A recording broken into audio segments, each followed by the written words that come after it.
म्हणजे reserve action force जी आहे ती विचारविनिमय करून अंतिम मसुदा तयार केला आहे. तो अंतिम केला आहे, सगळ्यांनी मान्यता दिली त्या मसुद्याला. आणि तो आता आम्ही घेऊन आम्ही मान्य जरंगे पाटलांना भेटणार आहोत. आणि त्या बाबतीमध्ये मला असं वाटतं की काही सकारात्मक निर्णय होईल अशी अपेक्षा आहे. तुम्ही भेटीला गेलं होतं, अचानक आता स्वतः तुम्ही भेटायला का जात आहात? नाही, असं आहे की उपसमितीचे वतीनेच न्यायमूर्ती शिंदे साहेब जाऊन आले होते. त्याच्यातून उपस्थित केलेले मुद्दे शेवटी उपसमिती जी आहेत ही मंत्रिमंडळानं एम्पॉवर केलेली समिती आहे. शेवटी निर्णय समितीला घ्यायचे होते.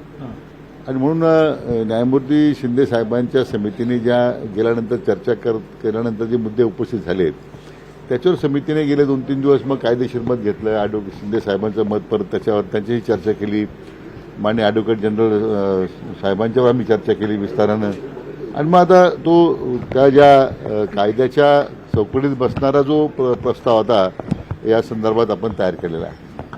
पण तुम्ही स्वतः आता जाणार आहात, त्यानंतर देखील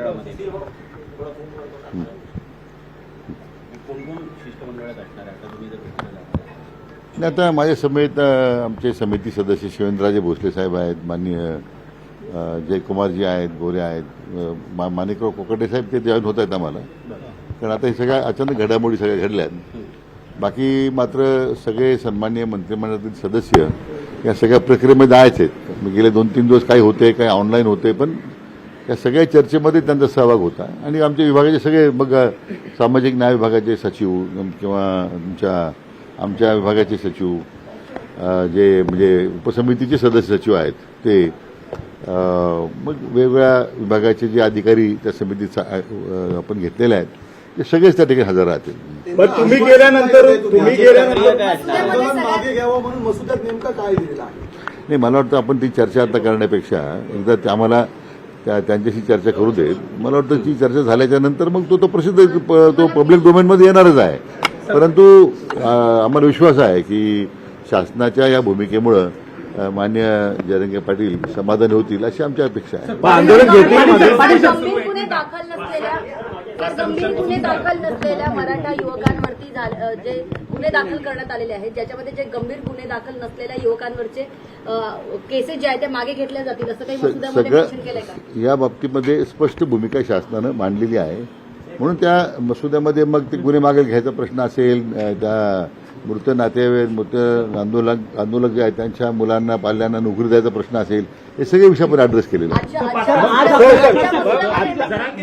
कोणी येत नव्हतं, शिष्टमंडळ येत नव्हतं, त्यांच्याकडून प्रतिसाद येत नव्हता.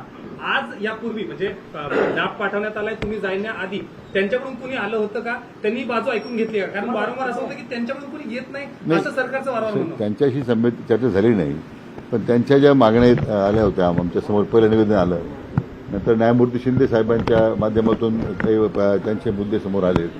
म्हणून त्या कायद्याच्या प्रक्रियेमध्ये शेवटी बसले पाहिजे. आता हे आपण ताबडतोब काही निर्णय करून जाणं, उद्या त्या कायद्याच्या कसोटीला जर आपण टिकलो नाही तर ते मराठा बांधवांच्या त्यांच्याशी विश्वासघात केल्यासारखं होईल. सर, याला लागूनच प्रश्न जो ड्राफ्ट पाठवलाय त्याच्या तरतुदी आहेत त्या मान्य झाल्या, त्याचा जरांगीने स्वीकारला तर 100% कायद्यात चौकटीत सगळं बसेल काय विश्वास? म्हणून ते वेळ गेला ना.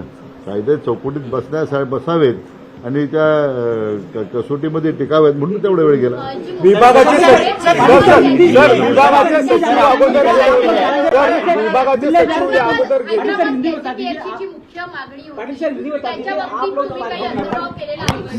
त्यांच्या मागण्यांचा अंतर्भाव त्यात केलेला आहे.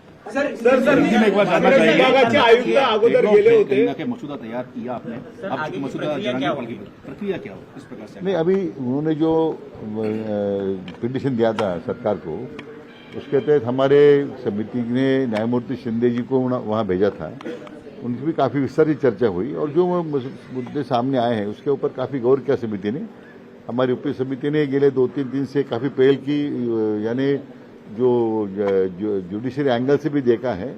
एडवोकेट जनरल भी हमारे साथ उसमें 2 दिन लगातार हमारे साथ बैठे थे और ये पूरा एक मसूदा उसमें अभी तैयार होकर आया है. आप कितना आश्वस्त है इसको लेकर, क्योंकि इससे पहले चर्चा नहीं हुई थी जरांगे पाटिल और सरकार के बीच में? ये पहला शायद अनुभव होगा कि आप जरांगे पाटिल से मिलने जा रहे हैं. नहीं, मुझे हमारा विश्वास, मुझे पूरा विश्वास है कि अतिशय सकारात्मक दृष्टि से सरकार ने ये इस मामले में पहल की है और हमें विश्वास है कि जरंगे पाटिल जी भी सरकार की भूमिका को इसमें स्वीकारेंगे। सर आखिरी सवाल, डेलीगेशन में कौन कौन होगा, मिलने कौन कौन जा रहा है? अभी मेरे साथ हमारे मंत्रिमंडल के जो सदस्य हैं, शिवेंद्र राजे भोसले जी हैं, माननीय जय कुमार जी, हमारे विधायक माननीय राणा जगदीश सिंह हैं, मानिकराव जी आए थे मुंबई में। ये अचानक इतनी हलचल बड़ी हो गई कि सबको बुलाना ठीक, लेकिन आज भी सुबह हमारी जो मीटिंग में सब हमारे मंत्रिमंडल के सहयोगी ऑनलाइन मौजूद उपस्थित थे